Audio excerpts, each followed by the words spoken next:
On a découvert le premier numéro de koh Totem Maudit ce mardi soir. Cette édition accueille 24 nouveaux apprentis aventuriers. On est donc loin de l'expérience des candidats de la précédente saison All-Star, qui s'était pas très bien terminée. On va pas en dire plus.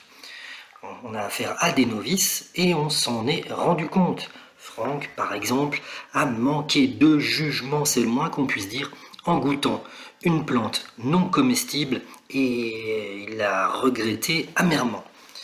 Qu'est-ce qui s'est passé? Parti à la recherche de nourriture, Lily rapporte sur le camp de l'équipe verte une racine qui intrigue tout le monde. Alors que chacun pense que c'est du manioc, Denis Brognard, en voix off, commente. Il dit: ouh là là, attention, méfiance, ce n'est pas du manioc, mais du taro sauvage, non comestible.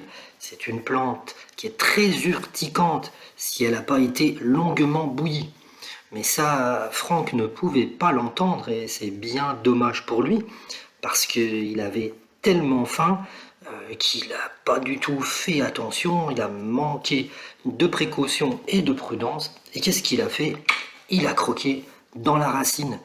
Et en quelques secondes, on a vu son visage se décomposer. Il a recraché le morceau aussi sec et il est parti boire de l'eau.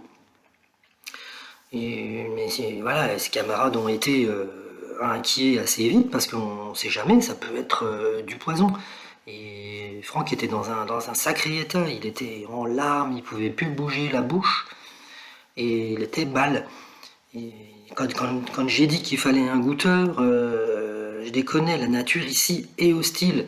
Il y a des choses qu'il ne faut pas manger, il faut vraiment faire attention à ce qu'on fait, prévient François, qui est pompier et qui lui s'est bien gardé de goûter à quoi que ce soit. Et effectivement, après avoir repris ses esprits, Franck a dit: ah, c'est pas bon, ça j'avais l'impression d'avoir la langue et la bouche pas vraiment paralysées, mais c'est une sensation que j'avais jamais connue. Voilà, bon, c'est un point de départ pour Franck, hein, 52 ans, c'est le doyen de l'édition qu'il n'est pas prêt d'oublier. En tout cas, c'est plus de peur que de mal, ça aurait pu être pire.